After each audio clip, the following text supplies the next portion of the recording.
अलैहि वसल्लम मस्जिद नबी में तशरीफ लाए, देखा कि एक शख्स है हजरत अब्बास रदी अल्लाह तआला हदीस के रावी है। नबी करीम सल्लल्लाहु अलैहि वसल्लम जब मस्जिद नबी शरीफ में तशरीफ लाए तो आका ने क्या देखा कि एक शख्स है जिसके हाथ में सोने की अंगूठी है। नबी करीम सल्लल्लाहु अलैहि वसल्लम ने उसे अपने करीब बुलाया और इरशाद फरमाया कि तुम चाहते हो कि अपने हाथ में आग का अंगारा पहन लो।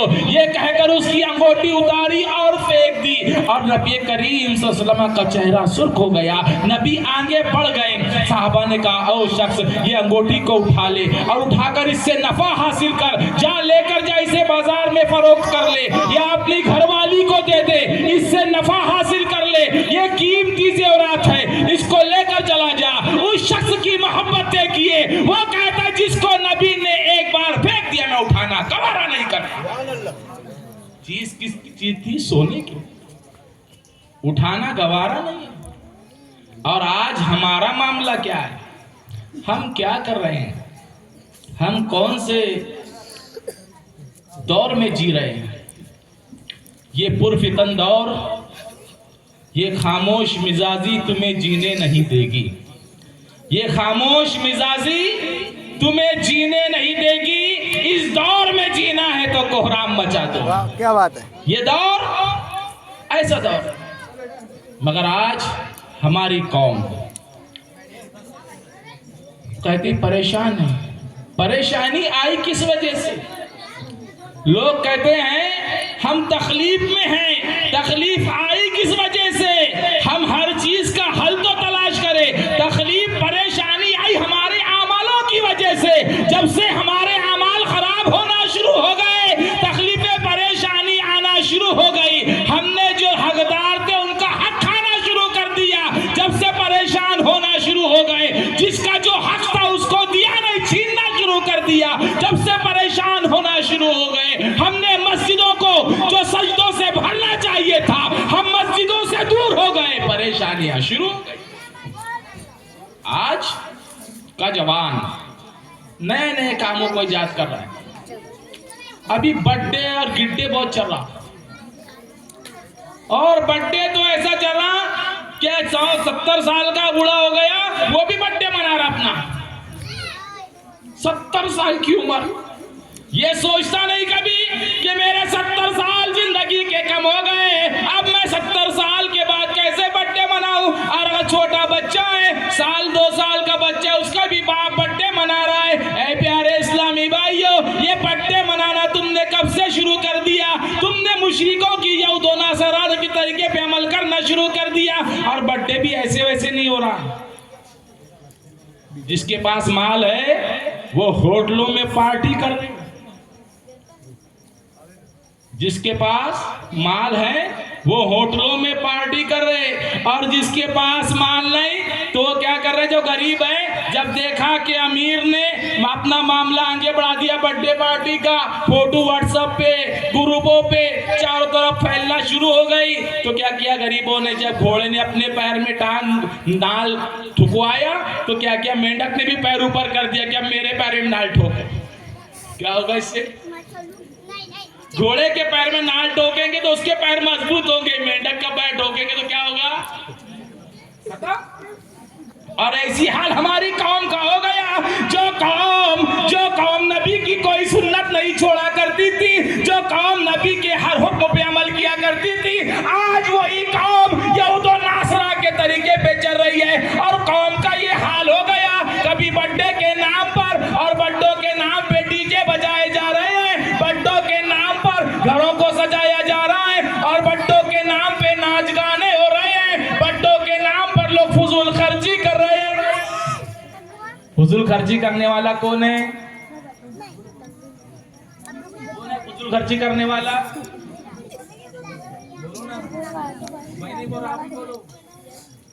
शैतान का बच्चा भाई है ना।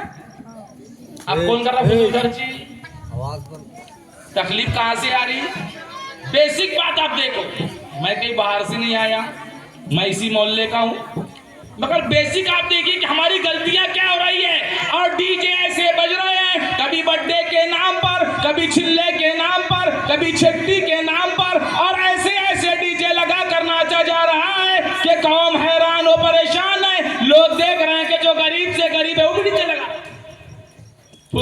हो रही है।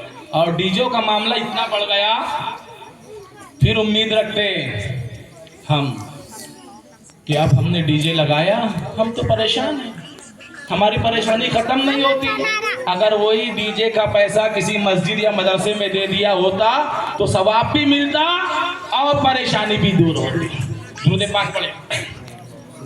अल्लाहुम्मा सल्ली अला सय्यिदिना मौलाना मुहम्मदिन बारिक व सल्लिम सलातन व सलामन अलैका या रसूलल्लाह सल्लल्लाहु तआला अलैहि वसल्लम। नबी करीम सल्लल्लाहु अलैहि वसल्लम का सहाबा का तरीका ये था कि नबी के हर बात पर अमल करते, हर हुक्म पर अमल करते, और अमल पैरा ऐसे होते जिस चीज का नबी हुक्म दे देते उस चीज को पूरा मुकम्मल तौर से उसी पर अमल करते, और जिस चीज से रोक दिया जाता सहाबा इकराम रुक जाया करते थे।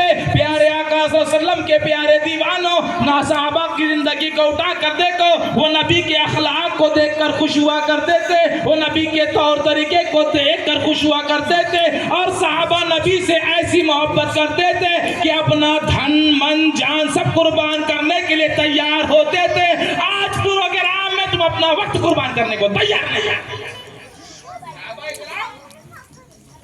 तन मन दौलत सब कुर्बान किया करते, और आज हमारा क्या मामला है कि हम अपना वक्त कुर्बान करने के लिए तैयार नहीं। फिर कहते हैं कि हम आशिक़े रसूल, नबी से मोहब्बत है क्या? यूट्यूब पर डालने के जरा बोले पीछे वाले, जरा जोर से बोले। जब नबी से मोहब्बत है तो नबी की हुक्म पर अमल करो, नबी के हुक्म पर अमल करो। नबी करीम सल्लल्लाहु अलैहि वसल्लम ने इरशाद फरमाया, नमाज मेरी आंखों की ठंडक है। सच्चे दिल से बताओ कि कितने लोग 5 वक्त की नमाज पाबंदी से पढ़ते। और लोगों का मामला ऐसा हो गया कि दिन ब दिन हालात बिगड़ते जा रहे हैं, दिन ब दिन हालात बिगड़ते जा रहे हैं। कौम दिन ब दिन दलदल के बीच फंसती जा रही है। नबी करीम सल्लल्लाहु अलैहि वसल्लम है मस्जिद नबवी शरीफ में तशरीफ फरमा है। नबी करीम सल्लल्लाहु ताला अलैहि वसल्लम के पास एक 7 साला बच्चा आया और आके अर्ज किया, अल्लाह के रसूल मैं यतीम हूँ, और आका मेरे पास में मेरी एक बहन भी है, मेरी वालिदा भी है। अल्लाह के रसूल 3 दिन का अरसा गुजर गया, हमने कुछ नहीं खाया। यतीमी और गरीबी क्या होती है इसका अच्छा अंदाजा है मुझे। जब गरीबी रहती है, यतीम हो और वो गरीब हो, अगर 3 दिन का भूखा भी है और माँ का बेटा कुछ खाना बना दो खा ले, जब वो देखता है घर में कुछ नहीं तो माँ से कहता, माँ जो परसों खिलाया था पेट अभी तक भरा है। वो बच्चा अर्ज करने लगा, अय अल्लाह के रसूल, मैं गरीब हूँ और यतीम हूँ, मेरे घर में खाने को कुछ नहीं है, 3 लोग मेरे घर में हैं, मेरी माँ है, मेरी बहन है और मैं हूँ, हमारे घर में कुछ नहीं। या रसूल अल्लाह, हमने 3 दिन से कुछ नहीं खाया। नबी करीम सल्लल्लाहु ताला अलैहि वसल्लम ने हजरत बिलाल को फरमाया, बिलाल जाओ अज़वाज मुताहरात के घरों पे जाओ, उनके पास जो कुछ है लेकर आओ। अब गए हजरत बिलाल और घरों से जब लाया तो 21 खजूरें मिली। कितनी? अब आप भी बोले कितनी? 21 खजूरें मिली। जब नबी करीम सल्लल्लाहु अलैहि वसल्लम की बारगाह में हजरत बिलाल 21 खजूरें लेके आए, अल्लाह के रसूल, तमाम अज़वाज मुताहरात के घर पे 21 खजूरें मिली। नबी ने अपना हाथ आगे बढ़ाया और खजूरों को अपने हाथ में ले लिया, मुंह अपना करीब किया। सहाबा इकराम अर्ज करते हैं कि हमने देखा नबी कुछ पढ़ के दम कर रहे, कुछ पढ़ के दम कर रहे थे। हजरत माज बिन जबल अर्ज करते हैं कि हमने देखा कि नबी कुछ पढ़ के दम कर रहे हैं। नबी करीम सल्लल्लाहु अलैहि वसल्लम ने उस बच्चे को अपने करीब बुलाया, आजा मेरे करीब आजा। जब बच्चा करीब आया, नबी ने इरशाद फरमाया, ओ बच्चे, ये 7 खजूरें तेरी, ये 7 खजूरें तेरी माँ के लिए, ये 7 खजूरें तेरी बहन के लिए, जा इसको सुबह शाम एक खाता चला जा। हजरत बिलाल अर्ज करते हैं वो तो 7 खजूरें नबी ने दिया, अगर नबी 3 खजूरें भी देती तो देते तो 30 साल गुजर जाते। इतनी बरकत अल्लाह उसमें देता कि 30 साल गुजर जाते 3 खजूरों पे, मगर नबी ने 7 दिया। कहा बेटा सुबह शाम एक खाते रहे। जब वो बच्चा खजूरें लेकर निकला, हजरत माज बिन जबल ने उसके सर पे हाथ फेरा और वो बच्चे का बेटा गम ना कर, अल्लाह ताला ते को इस चीज से का नेमल बदल अता फरमाएगा। अब गम करने की जरूरत नहीं है, ये खजूर ले जा, एक थैली में रख दे, तू भी खा, तेरी माँ को भी खिला, तेरी बहन को भी खिला। ये बच्चा निकल कर चला गया। नबी करीम सल्लल्लाहु अलैहि वसल्लम ने फरमाया, ओ माज बिन जबल जरा मेरे करीब आ जा, ऐ माज बिन जबल जरा मेरे करीब आ जा। जब माज बिन जबल नबी के करीब आए तो नबी ने पूछा, माज कौन सी ऐसी चीज थी जिसने तुझे यतीम के सर पे हाथ फिराने के लिए मजबूर किया?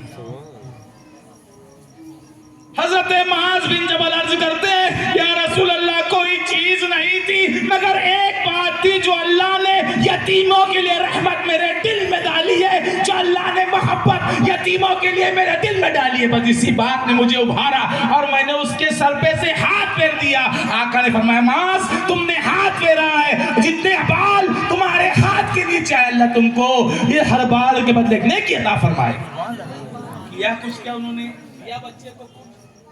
बोलो ना। नहीं। हजरत माज ने दिया? बोलो। नहीं। दिया क्या? नहीं। दिया कुछ नहीं, दिया कुछ नहीं, सिर्फ बच्चे यतीम बच्चे के सर से हाथ फिराया, हर बाल के बदले एक नेकी।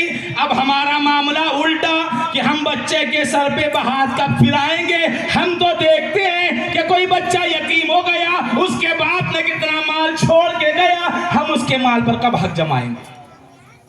फिर बुखारी और मुस्लिम में हदीस है, नबी इरशाद फरमाते हैं, जो यतीम का माल खाएगा वो बर्बाद हो जाएगा। क्या करेगा? बर्बाद हो जाएगा। बर्बाद हो जाएगा। अब अंदाजा लगाए कि कितने ऐसे लोग हैं जो मजलूम हैं और कैसे लोग उन पर जुल्म कर रहे हैं, ज्यादती कर रहे हैं, सता रहे हैं। नबी करीम सल्लल्लाहु अलैहि वसल्लम ने इरशाद फरमाया, क्या बोला? अगर किसी ने अल्लाह की जात में किसी को शरीक किया वो बर्बाद हो जाएगा, वो बर्बाद हो जाएगा। जिसका खून अल्लाह ने हराम किया है, अगर कोई उसका जबरदस्ती कत्ल कर दे वो भी बर्बाद हो जाएगा। फिर नबी इरशाद फरमाते हैं, कोई किसी पर जादू करे तो वो भी बर्बाद हो जाएगा। फिर नबी इरशाद फरमाते हैं कि जो सूद खाए, सूद से रकम जमा करे वो भी बर्बाद हो जाएगा।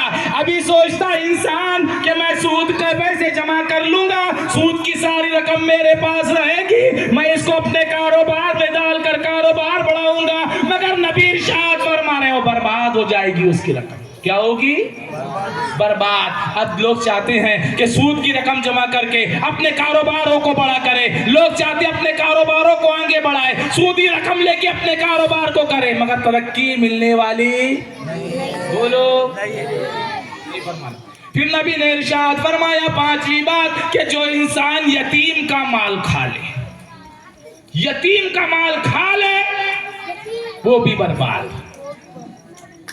अंदाजा लगाए कि हम कैसी दुनिया में जी रहे हैं, यतीमों को कैसे सताया जा रहा है। नबी करीम सल्लल्लाहु अलैहि वसल्लम इरशाद फरमाते हैं कि जैसी मैं जन्नत का दरवाजा खोलूंगा, जैसी मैं जन्नत का दरवाजा खोलूंगा तो सबसे पहले एक खातून जन्नत में दाखिल होगी। हिसाबो किताब होगा, जब से जन्नत का दरवाजा नबी खोलेंगे तो एक खातून जन्नत में दाखिल होगी। नबी करीम सल्लल्लाहु अलैहि वसल्लम अर्ज करेंगे, ऐ खातून तुम सबसे पहले जन्नत में आ गई, तुम कौन हो? वो खातून कहेंगे, अल्लाह के रसूल मैं वो हूँ जिसने 35 साल यतीमों की परवरिश की है। कितने साल? 35 साल। 35 साल पहले मैं विधवा हो गई थी, मेरे शौहर का इंतकाल हो गया था, मगर अल्लाह के रसूल मैंने दूसरा निकाह इसलिए नहीं किया कि मेरे बच्चे छोटे छोटे थे, मैंने यतीमों की परवरिश की, इसलिए अल्लाह ने उनको पहले जन्नत में दाखिल किया। अंदाजा लगाओ, निगेटिव पॉजिटिव दोनों आपके सामने, निगेटिव भी है पॉजिटिव भी है। आपको निगेटिव करना है कि पॉजिटिव करना है? अच्छाई बुराई दोनों आपके सामने है और फैसला भी आपके हाथ में, करना क्या है। अच्छा करोगे तो अच्छा सिला मिलेगा और बुरा करोगे तो बुरा सिला मिलेगा। ऐ प्यारे इस्लामी भाइयों, आज भी वक्त है, आज ले उनकी पनाह, आज मदद मांग उनसे, फिर ना मानेंगे कयामत में घर मान गया। आज वक्त है, अपने गुनाहों से तौबा करो। ऐ डीजे लगाने वालों, अपनी कमर को लचका के नाचने वालों, ऐ फटाके फोड़ने वालों, आतिशबाजी करने वालों, मैं आपसे कह रहा हूं कि ये वक्त आज है, आज तौबा कर लो। बहुत नाचा, बहुत डीजे लगाए और बर्थडे का मामला इतना आम कि रह गया सारा काम। जवानों को कहे चल नमाज के लिए, तो एक जवान कहता हजरत आज मेरे बेटे का बर्थडे है। अरे बर्थडे फर्ज है कि नमाज फर्ज है? बोलो ना, एक बार दुरूद पाक पढ़े।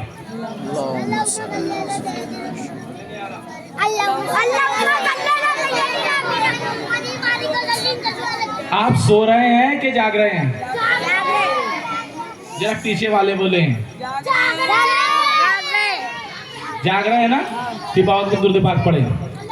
अपनी बेदारियों का सबूत देते हुए, आप बेदारियों का सबूत देते हैं कि बेजारियों का देते, देखना है मुझे।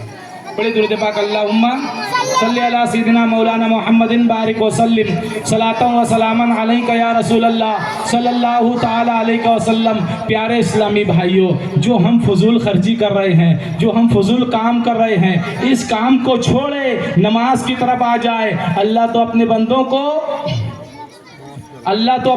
को पुकार रहा है, आ जाओ मेरे बंदों, बुला रहा है। सुबह में, फजर में, शाम में, इशा में, मगरिब में, हर वक्त बुला रहा है।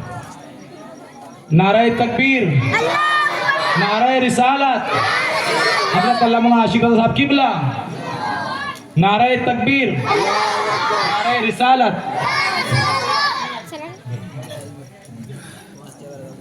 मैं लाने के लिए गया था, इसके हाथ में एक बार और दुरूद पाक पढ़ दे। अल्लाहुम्मा सल्ली व सल्लिम अल्लाहुम्मा सल्ली अला सय्यिदिना मौलाना मुहम्मदिन बारिक व सल्लिम सलातन व सलामन अलैका या रसूल अल्लाह सल्लल्लाहु तआला अलैहि वसल्लम। अल्लाह तबारक व तआला अपने बंदों को बुला रहे हैं, फजर में आ जा, वो मेरे बंदे आ जा, फजर की नमाज में आ जा। फजर में नींद नहीं खुली थी तो मेरे बंदे आ जा, तेरी खता माफ कर दूंगा। जोहर में आ जा, कभी जोहर में नहीं आया, असर में आ जा, असर में नहीं आया, मगरिब में आ जा, मगरिब में नहीं आया, इशा में आ जा। अल्लाह तो हर वक्त अपने बंदे के करीब है। अल्लाह तो चाहता है बंदे भी अल्लाह से करीब हो जाए, और अल्लाह बार बार कह रहा है, हर रोज फजान हो रही है और पुकारा जा रहा है, मेरे बंदे आ जा, फजर की नमाज में आ जा। जब बंदा फजर की नमाज के लिए गया तो रहमत के फरिश्तों ने घेर लिया, कहा अब जोहर में भी आ गया, असर में भी आ गया, मगरिब में भी आ गया, इशा में भी आ गया। अब बंदा रोज जा रहा है नमाज के लिए, कभी फजर में, जोहर में, असर में, मगरिब में, इशा में, हर वक्त 5 वक्त नमाज के लिए जा रहा है। अल्लाह से मुलाकात हो रही है, बंदा समझ रहा है मैं मस्जिद में जाके सजदा कर रहा हूँ, मैं मस्जिद में जाके नमाज पढ़ रहा हूँ, मगर अल्लाह देख रहा है कि मेरा बंदा आ रहा है। जब बंदा 5 वक्त नमाजी बन गया, अल्लाह से मुलाकात 5 वक्त होने लगी। अब रब फरमाता है, मेरे बंदे सबके साथ में तो बहुत मुलाकातें कर ली, अब तन्हाई में मुलाकात कर, अब तन्हाई में आ।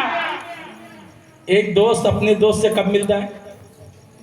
जब दिल की बातें बतानी रहती है तो तन्हाई बता, सबके सामने बताता। कब बताता? माइक पर, तनाई में। अब अल्लाह फरमाए, मेरे बंदे अब तू 5 वक्त नमाज के लिए आ गया, तो अब तनाई में आके दिलों की राज की, दिलों की बातें मुझसे बता। तेरी परेशानी क्या है, तेरी तकलीफ क्या है, हर चीज का हल बताऊंगा। और जब बंदे को बुलाया जा रहा है, वो वक्त कौन सा है? जब बंदे को अल्लाह बुला रहा है, वो बड़ा बेहतरीन वक्त है, और वो वक्त नमाज तहज्जुद का है। वो वक्त नमाज तहज्जुद का है। सारी दुनिया सो रही है, सारी दुनिया सो रही है, और उस वक्त में बंदा उस वक्त बंदा तन्हाई में उठ के अपने रब से मुलाकात करे, अपने रब से बात करे, वो तन्हा होता है। फिर जब मांगेगा रब से, जो मांगेगा वो अता होगा। मगर हमारी कौम नमाजों की पाबंदी नहीं है, नमाजों से दूर, नमाजों से ऐसी दूर हो गए कि फजर पढ़ी तो जोहर गायब, जोहर पढ़ी तो असर गायब, असर पढ़ी तो मगरिब गायब, और ईशा में तो हम काम पे कहते थे थक के सो गए। ये मामला आज हमारे साथ चल रहा है। अल्लाह अमल खैर की तौफीक अता फरमाए। दुरूद पाक पढ़े अल्लाहुम्मा। आप बेदार हो रहे हैं। अल्लाहु रब्बु मुहम्मदिन सल्लल्लाहु अलैहि वसल्लम नहनु इबादु मुहम्मदिन सल्लल्लाहु अलैहि वसल्लम अस्सलातु वस्सलामु अलैका या हबीबी या रसूलुल्लाह सल्लल्लाहु तआला अलैहि वसल्लम। जी एक बार दुरूद पाक पढ़े। अल्लाहु रब्बु अल्लाहुम्मा सल्ली अला सय्यिदिना मौलाना मुहम्मदिन बारिक वसल्लिम सलातु व सलामुन अलैका या रसूलल्लाह सल्लल्लाहु तआला अलैहि वसल्लम। प्यारे इस्लामी भाइयों, मैं आपसे एक बात अर्ज करूं। जो मजलिस में लोग आए हैं, आज अपने दिल में ऐद करें कि हम नमाज नहीं छोड़ेंगे। इंशाअल्लाह, माशाअल्लाह, सभी ने आज भाई नमाज नहीं छोड़ेंगे इंशाअल्लाह। जो पढ़ेगा वही उठाओ।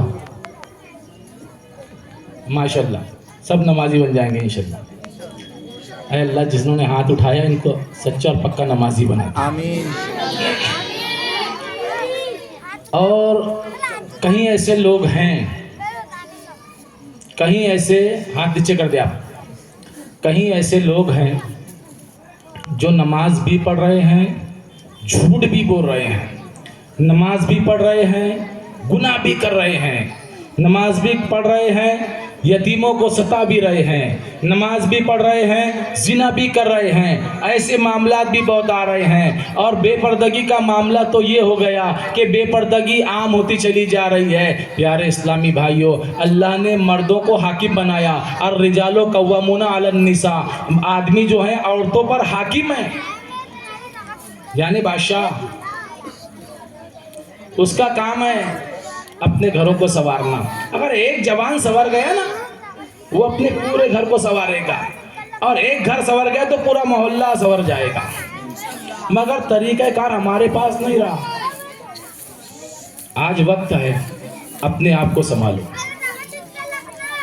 जो खता गलतियां हो गई है, तौबा करो, तौबा का दरवाज़ा खुला है। जो हम फजूल खर्ची कर रहे हैं उससे बचो। अपने बच्चों को पढ़ाओ, लिखाओ, आगे बढ़ाओ। अभी हमारी कौम क्या कर रही है, बच्चे को 10वीं पढ़ाते, कोई 12वीं पढ़ाता, तो बस हो गया, अब क्या करें, कहाँ नौकरी लगने वाली है। इल्म कभी ज़ाया होने वाला नहीं है। जितना पढ़ेगा उतना आगे बढ़ेगा। बच्चों को पढ़ाओ, बच्चियों को पढ़ाओ और आगे बढ़ाओ। मगर हमारी कौम ने क्या किया, बच्चों की तरफ से तवज्जो हटा दी। लोग कहते हैं बच्चे सुनते नहीं। तुमने बच्चों को उस माहौल में डाला ही नहीं तो बच्चे सुनेंगे कैसे? डाला ही नहीं आपने उस माहौल में। बहुत लोग कहते हैं हमारा बेटा जवान हो गया, सुनता नहीं। अरे बेटा तो जवान होने की बहुत दूर की बात है, अभी 5-5, 6-6 साल के बच्चे नहीं माँ बाप की सुन रहे, क्योंकि माहौल ही नहीं मिल रहा बच्चों को। जैसे माहौल मिलना चाहिए था लड़कियों को, लड़कों को, बच्चों को जैसे माहौल मिलना चाहिए था, माहौल ही नहीं मिल रहा। और जैसे घर में माँ बाप को देख रहे कि हमारे माँ बाप कैसे गाली गलौज करते, वैसे बच्चे दे रहे। इतना है कि माँ बाप घर में दे रहे, बच्चे रोड पे दे रहे। गलती किसकी है? गलती किसकी है? मैं नहीं कह रहा, बच्चे कह रहे ये गलती माँ बाप की है। अगर माँ बाप बच्चों को सही तरीके से तालीम दे तो बच्चे खुद ब खुद संवरेंगे, अच्छे बनेंगे। बच्चों में दीनदारी लाए, मकतब में अच्छे मकतब बच्चों को पढ़ाए, कुरान सिखाए, दीनी तालीम दे, अच्छे से अच्छी तालीम से बच्चे को आगे बढ़ाए। मगर हमारी कौम क्या कर रही है, जाता जा स्कूल में नहीं जाता मत जा, जाता जा मदरसे में नहीं जाता मत जा। ये माहौल हमारे पास चल रहा है। अल्लाह ताला हमको और आपको, हम तमाम को समझने की तौफीक अता फरमाए। मुझ गुनाहगार से बयान में कुछ खामी, गलती, ज़ेर में, ज़बर में, लफ्ज़ खुदाई खता हो तो माफ़ फरमाए। पढ़िए अस्तग़फिरुल्लाह रब्बी मिन कुल्ली ज़ंबी व तुब इलैहि। अब मैं आपके सामने हज़रत हाफिज़ वकारी मुशर्रफ रज़ा जमाली साहब को दावत दूंगा कि वो माइक पर आए और माइक संभाले। अल्लाह ताला मुझ गुनाहगार को माफ़ फरमाए, मुझसे बयान में कुछ खामी गलती हुई माफ़ फरमाए। चलिए, अस्सलामु अलैकुम रहमतुल्लाहि व बरकातुहू।